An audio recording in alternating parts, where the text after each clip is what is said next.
우리 함께 찬송하겠습니다. 찬송가 149장입니다. 찬송가 149장 주 달려 죽은 십자가 우리 함께 찬송하겠습니다.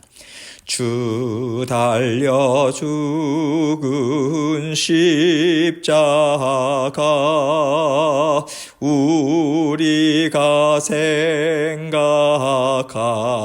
때에 세상에 속한 욕심을 헛된 줄 알고 버리네. 죽으신 구주밖에는 자랑을 말게 하소서. 보혈의 공로 힘입어 교만한 마음을 버리네. 못 박힌 손발 보니 큰 자비 나타내셨네.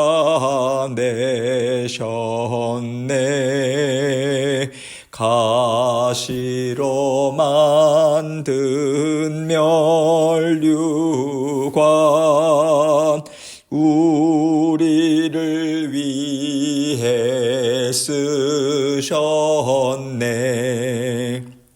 온 세상 만물 가져도 주내 못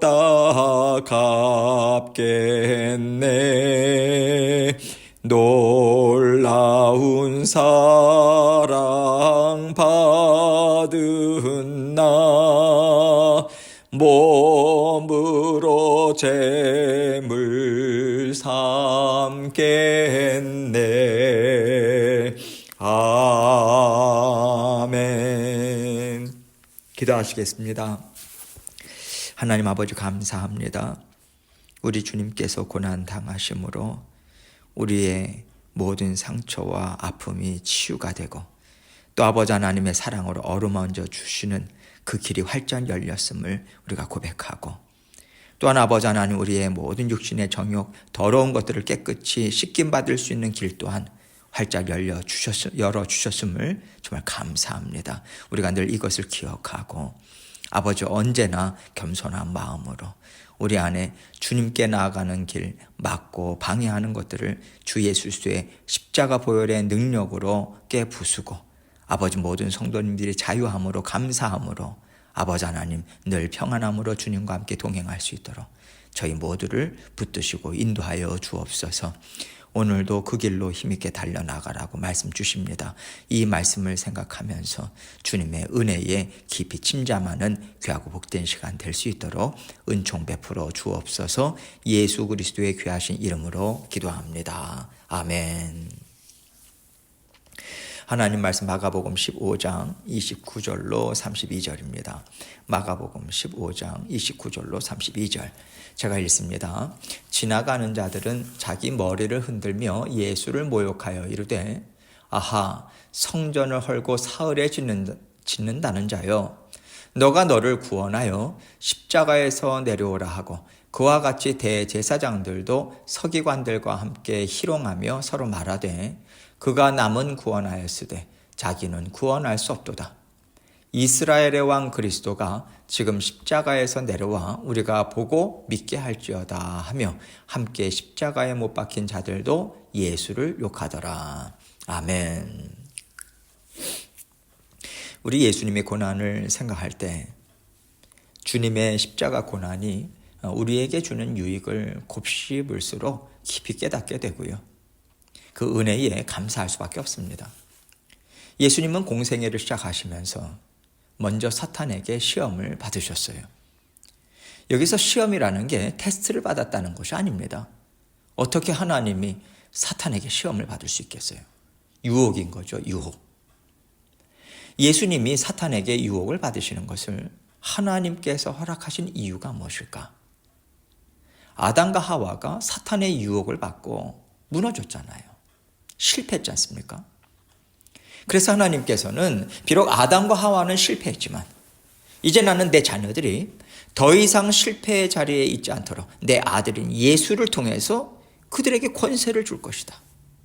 그래서 더 이상 실패의 자리에 서지 않게 될 것임을 너 사탄은 분명히 알아라. 이 뜻을 가지고 예수님을 그 유혹의 자리에 딱 세우신 거예요. 사탄, 너가 내 아들을 실패하게 해볼 테면 해봐. 당당하게 사탄에게 말씀하신 것입니다. 그리고 예수님께서는 하나님의 함께 하심을 의지하는 마음으로 하나님의 말씀으로 사탄의 유혹을 이기신 것이죠. 그리고 하나님께서는요, 예수 그리스도를 믿는 모든 하나님의 자녀들에게 하나님의 사랑을 의지하고 말씀 믿고 나아갈 때 모든 유혹들을 너끈히 감당하고 이길 수 있다. 이 길을 활짝 열어주신 거예요. 예수 그리스도께서 광야에서 사탄의 유혹을 이기신 것은 앞으로 하나님의 자녀들은 이렇게 악한 사탄의 권세를 깨부수면서 승리의 길을 걷게 될 것이다. 이것을 온 세상과 악한 영들에게 분명하게 선포해 주신 것입니다. 예수 그리스도께서는 내가 이 일을 이루기 위해서 이 땅에 왔고 그러니 완전한 승리가 내 자녀들에게 있을 것이라고 영적 전쟁을 선포하신 것이고요. 지금까지 그 영적 전쟁을 힘있게 이루어오셨어요. 그런데 지금 예수님의 모습을 보면 사람들 눈에는 완전히 궁지에 몰리신 것 같은 거죠. 당당함과 권세 있는 하나님의 아들의 모습이 보이질 않아요. 군중들은 이런 예수님의 모습을 보면서 이 사람은 메시아가 아니야.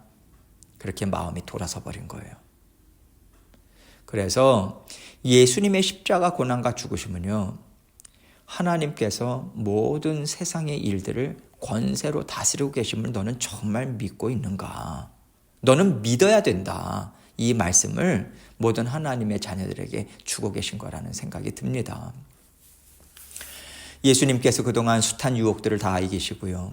하나님께서 예수 그리스도를 통해서 이루실 뜻을 힘있게 이루는 자리로 나아가셨어요. 십자가에 달리셨습니다. 그 모습이 얼마나 사람들 눈에 볼 때 비참하고 초라한지. 사람들이 예수님을 향해서 온갖 조롱의 말을 던지고 있어요. 29절로 30절입니다. 지나가는 자들은 자기 머리를 흔들며 예수를 모욕하여 이르되 아하, 성전을 헐고 사흘에 짓는다는 자여, 너가 너를 구원하여 십자가에서 내려오라 하고. 예수님께서 십자가에 달리신 곳은요, 많은 사람들이 지나가면서 잘 보이는 장소였어요. 예루살렘 성이 멀지 않았고요. 많은 사람들이 오고 가는 그러한 자리였습니다. 십자가에 달린 예수를 보는 사람들마다 머리를 흔들었다고 말해요. 아유, 저 몹쓸 인간. 아유, 저 저주받은 인간. 혀를 차면서 경멸하고 있는 거죠. 저 웅장한 예루살렘 성전을 너가 3일 만에 지을 수 있다면서? 아니, 한번 지어봐. 그러면 우리가 다 너를 메시아로 인정해 줄 텐데 너는 왜 그렇게 십자가에 달려있냐? 십자가에서 내려와 봐. 이렇게 조롱하고 있는 거예요. 31절입니다. 그와 같이 대제사장들도 서기관들과 함께 희롱하며 서로 말하되 그가 남은 구원하였으되 자기는 구원할 수 없도다. 아니, 생각해봐. 병든 자들을 고치고 귀신을 쫓아내고 심지어 죽은 자도 살려낸 너가 다른 사람을 살려내면서 자기 자신은 죽어간다라고 하는 게 말이 되냐? 이렇게 비웃고 있는 건데요. 지금 대제사장들이나 서기관들은 예수님을 조롱하면서 이 말을 하고 있지만 그들 자신이 생각해도 참 이상하다는 생각이 들지 않겠습니까? 죽은 사람에게 생명을 주어서 다시 살아나게 하는 권세를 가진 사람이라면 그런 사람은 죽지 않고 영원히 사는 게 맞는 거잖아요. 그래서 이들에게는 다른 사람들의 고통을 없애주고 인생의 필요를 다 채워주었던 예수가 이렇게 말없이 아무런 항변도 하지 않고 죄인의 누명을 쓰고 이 모든 수치와 고통을 당하고 있으니 이 예수란 사람은 정말 이상한 사람이다. 이 생각이 들었을 거예요. 종교 지도자들은 구약의 말씀을 잘 알고 있었던 사람들입니다. 아주 들고 팠죠. 하나님이 선지자들을 통해서 약속해 주신 구원이 도대체 무엇일까? 이것을 얼마든지 질문을 던져볼 수 있었던 사람들이라면 이 사람들인 거예요. 이렇게 그들이 하나님을 사랑하고 말씀을 지킨다고 애를 쓰는데 그렇게 구원을 얻는 게 정말 맞을까? 구원을 얻었다면 이 땅에서 어떻게 살아야 될까? 정말 하나님의 자녀로서 하나님 나라에서 고민하는, 나라에 대해서 고민하는 사람들이라면 예수님에 대한 조롱으로 끝날 수 있을까? 우리는 이것을 생각해 봐야 되는 거예요. 저 예수는 어떻게 저 십자가 죽음까지도 이 사람을 끌어안는 것일까? 이 깊은 질문을 던질 수 있었을 것입니다. 그러나 그들은 그 자리까지 나아가지 않아요. 그저 머리를 흔들 뿐이에요. 자기들이 원하는 것을 다 이루었거든요. 한마디로 말해서 자기 자신에게만 관심이 있었다는 얘기입니다. 그들이 하나님의 말씀을 지켜 행할 때도 하나님이 정말 이것을 기뻐하실까, 만족하실까 여쭙지 않아요. 확인하는 자리 나아가지 않습니다. 이 정도면 나는 잘하는 거야. 아니 이렇게 기도하고 이렇게 말씀 보고 이 정도라면 하나님이 당연히 기뻐하지 않겠는가. 이렇게 스스로 위안하고 만족하고 스스로 기뻐하는 자리에서 살아갔다는 얘기인 거죠. 그래서 그들이 하나님의 말씀을 배우고 가르치고 선포하고 말씀을 따라 살아가는 것이 하나님을 기쁘시게 해드린다라는 것보다는요, 자기 사랑, 자기 만족에 치우쳐버린 거예요. 그 자리에 머물렀던 것이고요. 거기에서는 하나님이 인정하실 만한 어떤 열매도 또 다른 사람을 구원하는 능력도 나타날 수가 없는 거죠. 이렇게 우리가 자기 만족, 자기 사랑에 초점이 맞춰진 종교 생활, 그것을 신앙생활이라고 생각하면서 살아갈 때 우리는 하나님과 동행할 수 없습니다. 그런 종교 생활로는요, 세상의 빛과 소금의 역할을 감당할 수 없어요. 길거리에 던져지고요, 밟히게 되는 부끄러운 삶이 될 수밖에 없는 것입니다. 이것을 오늘날 우리 믿음의 사람들, 믿음의 자녀들이 정말 심각하게 생각해 봐야 된다고 생각해요. 그래서 지금 우리가 이 예수님의 고난당하심과 십자가의 달리심을 보면서도 생각하면서 우리는 질문을 던져봐야 돼요. 예수님께서 모든 것을 다 다스릴 수 있는 하나님의 아들이셔. 세상의 불의를 다 뒤집어 엎을 만한 권세를 가지신 분이셔. 그럼에도 불구하고 예수님께서는 왜 이 정도까지의 모욕을 받으시는 걸까? 이 정도까지의 조롱과 수치와 고통을 지금 다 감당하고 계신 걸까? 성령께서 우리에게 말씀해 주시지 않겠습니까? 이 모든 고난 당하심은 바로 여러분과 저를 죽기까지 사랑하는 그 사랑의 마음으로 감당하신 일이라고 하는 것을 깨닫게 해주실 거예요. 그럴 때 우리가 우리 자신을 향해서 또 질문을 던지게 되죠. 왜 날 사랑하나? 하나님은 왜 이렇게까지 나를 사랑하실까? 내가 뭐라고? 내가 어떤 존재라고?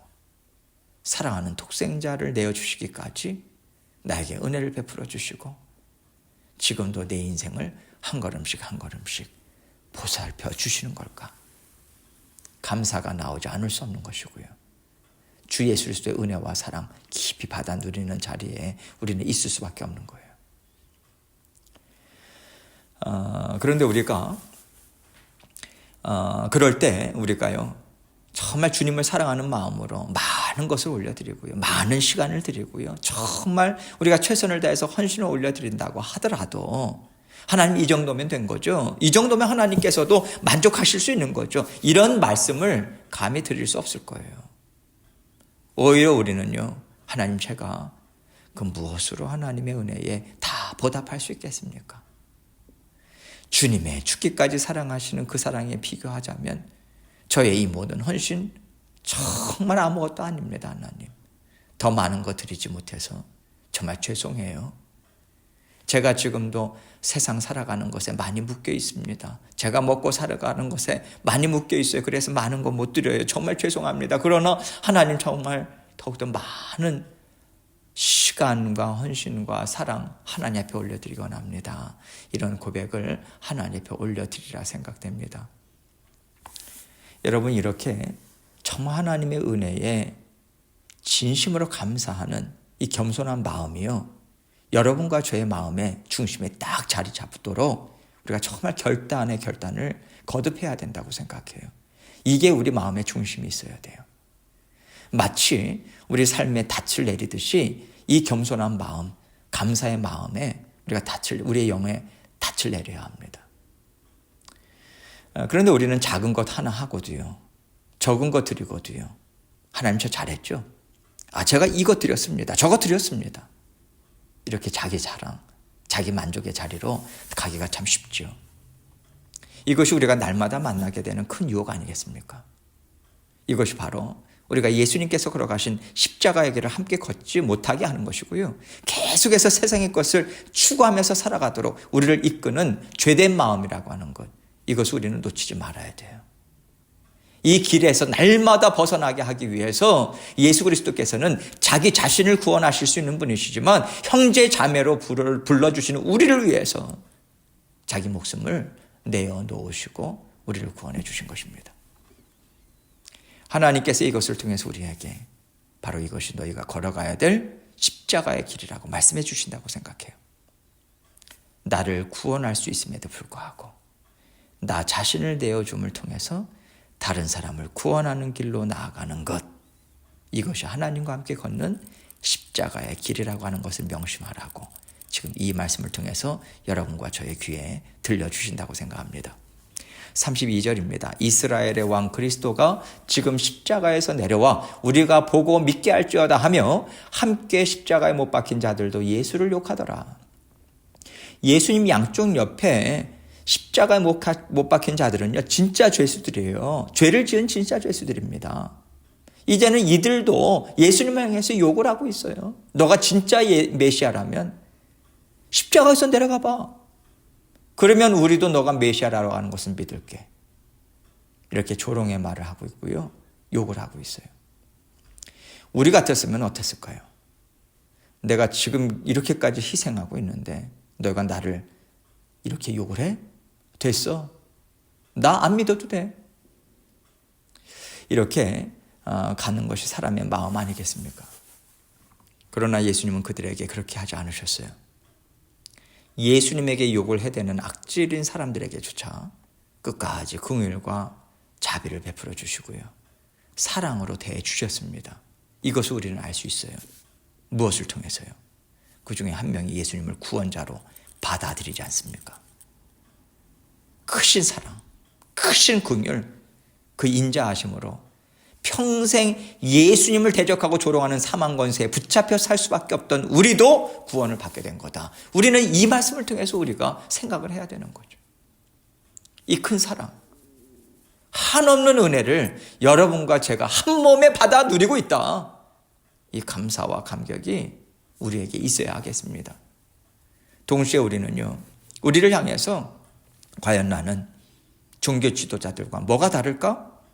이 죄수들과 다른 것이 무엇이 있을까?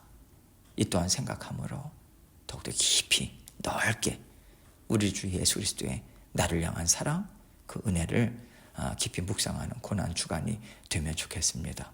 오늘도 나를 위해서 베풀어 주신 주님의 사랑, 그 은혜 깊이 묵상하시면서 하나님께서 주시는 마음의 평안, 기쁨을 받아 누리시는 저와 여러분이 되시기를 주님의 이름으로 축원합니다. 함께 기도합니다. 예수님의 사랑, 그 은혜 정말 깊이 침잠하기 원합니다. 이 고난 주간이 그 은혜를 받아 누리는 시간이 되기 원합니다. 먼저 고백 올려드리고 또 말씀을 통해서 우리 자신을 돌아보고 또 주님께 기도하며 나아가도록 하겠습니다. 기도하시겠습니다.